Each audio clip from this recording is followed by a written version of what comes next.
So, when before you picked us off the shelf and you thought, oh, these guys might know something or two, what were the fears, what were the concerns, what were the kind of questions rolling around your head, with a sales training company and unleashing them on your team in Australia and on the west coast of the US? What was running through your head that you thought, oh, I need some reassurances on that?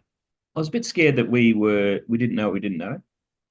And I was adamant that we needed training, but I was also adamant that we wanted to sell in a style that suits enterprise software, which is what we are, and suits farmers. And I think you've got to need to have an honest, longer sales cycle, a disciplined approach to sales. And I think if you do that, then sales can occur. But if you try and be a pushy salesman, sales won't occur. As you often talk about, the defense mechanisms come up. So it's just about getting the right strategy for our product and for our market, and then into training and just keeping at it. Had you, in your career, Tim, come across sales trainers before, and what had your experience been like, if you had?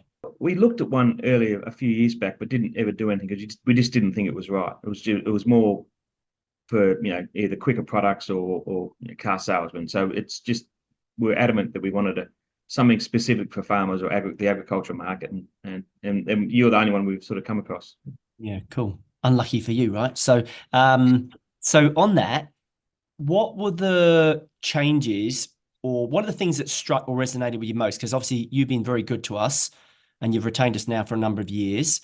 But say what you want to say within the bounds of conscience and what you're comfortable saying. But what is it that you started seeing the team that really clicked for you? Because I can think of a few things, but I'd rather you say what you think. We've got a much more disciplined approach to the sale.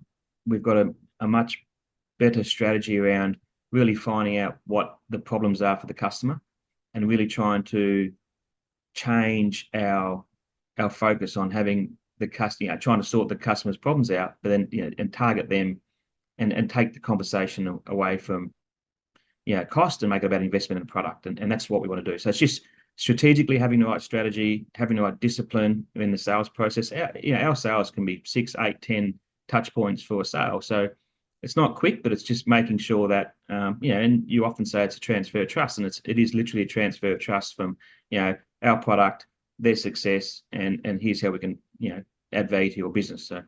Yeah. And forgive me, there was another one, hopefully, that you guys picked up that went well for you. What did I tell you about demonstrations versus conversations? Can you remember that? I know showing up and throwing up. The old feature creature. But you remember, I think early on, you were sort of saying, I think one of the breakthroughs was you said you realized that actually it was all about the conversation and the demonstration followed that. So, the quality of the questions, is that what you started to see from the team, in terms of that Absolutely. qualifying the customer? Yep, and really, and be in a hurry to disqualify the customer, because you want to make sure you don't waste their time, you don't want to waste your time, and it's all about the questions you ask, all about how you approach the conversation and how you get an appreciation for their business and to make sure you can add value. Yeah. When the guys started doing that, and then you were sort of observing them and then obviously coming in and supporting them as founder, what did you start to see with the reaction or responses they got from the customers when they were focusing more on the conversation versus the demonstration of the show up and throw up verbal vomit, hey, Mr. Customer, here's my demo, let's kill you by PowerPoint straight away?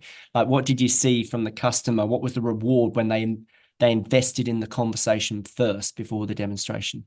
It's a quicker sales process. It's we're making about them and their problems we can help them with. So we sort of got to that point far easier, and had it. Once there's a bit of discipline around that process, and we're not wasting time, we're not having a conversation, drinking coffee. We're actually saying, okay, let's get down to some tic tacs, not in an arrogant way, but just in a way that they want to test out and make sure it's going to be right for their business.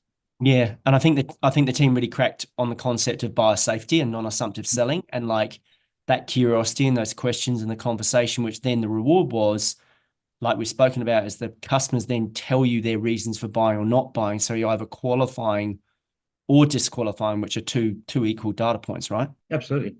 Yeah.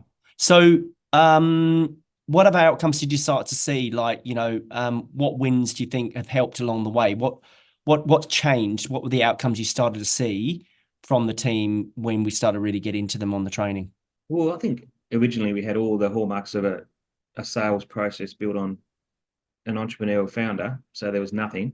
So now we've got some structure around the whole process. We've got a sales manual that it's got our experience in it. It's got our successes. It's got our what we see wins. So basically, we've got a Bible on what works for us, and we'll keep that updated. And so we're getting a new salesperson onboarding. We say this is what works for us. This is how we go through the process. Everything from cold calling, and we've done cold calling sales training with you to doing a proposal, the conversation and demos, but even like proposals, we don't do proposals unless there's a good chance of a good chance of a sale. So we really sort of tighten that up, and now we've got a structure and a system which we didn't have before. So it's made a big impact, and I think it makes it easier as you onboard salespeople globally. Human nature might be different in different cultures, but human nature is the same in terms of trust, in terms of what the problems that that farmers face, and the realities of markets and climate. So it's a little bit different in some countries, but basically we want to have a style of selling that culturally fits our business, it fits our product, and focus on our customer success. Yeah, I think the sales philosophy mentioned bed with the team sort of felt right for you guys. Yeah, it was not a salesy, yucky, pushy sales process, a more consultative, non-assumptive, safe, human-centered kind of selling where we were asking questions, showing genuine intent to understand their business, never assuming the sale, all those things. Because I think hopefully, what are the wins you're most proud of? Like, what are the some of the wins that you're happy with, that you're going, right, that one helped us really get those ones over the line? I think one of the things you've mentioned before is we try and stand next to we're like a co-pilot for them, for a customer making these decisions. So we can stand next to them and almost like their trusted advisor, and help them migrate the pathway to success. So help them see that. I think that's a really important point on how you sort of work with those customers. But some of the I won't mention any names, but we've sort of really sort of picked the eyes out of some of the corporate Australian horticultural businesses, and we're really sort of proud how those accounts have come on board. We've got a really capable customer success team. So we've got a sales team. Our customers often might not do all their assets in the first year, but then working with our customer success team, who have actually, you've done some sales training too. It's important that they see, opportunity to expand. But as a business, it's more about, just really sort of focusing on who is our ideal customer, how do we quantify that, and how do we approach them in a way that's sort of tailored for that market. Yeah, and I think the big thing that you're seeing is you're starting to get a bit more certainty and shorter sales cycles because you're qualifying that customer or disqualifying that customer quickly.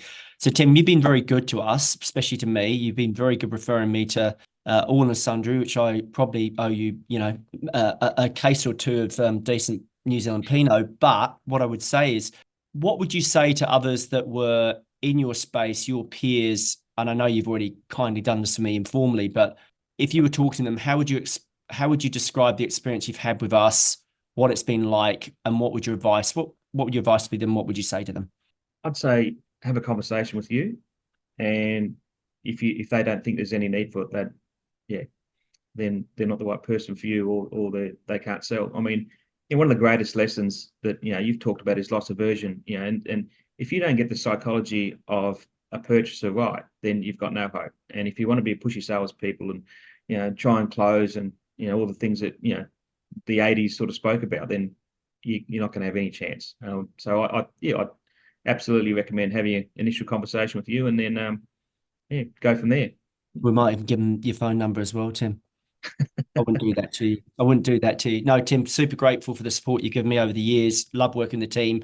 Well done for having the foresight for you and Ivor as well to coach the customer success team, because they're a really, really important part of that ongoing sort of land and expand. And I've enjoyed talking to the team. I've enjoyed coaching the team. They're good people. And as long as they show their curiosity, they have those conversations, they don't make assumptions, they plan and prepare, they master territories, they influence all the things we've talked about. I think they'll go very well, because I think, you've now got hold of, through your own labors, you've got hold of some pretty solid names in the marketplace, which is always the challenge for a startup, right? Yeah, it is challenging. Yeah. And you've got to go through that pain of building your brand in the marketplace, and having people know that you're going to be there in 5 years' time. So it does take time. Yeah, no, brilliant. And well, thanks for taking the time with me and putting up with us as well. And look forward to hopefully many more years working with you. Thank you. It's been great.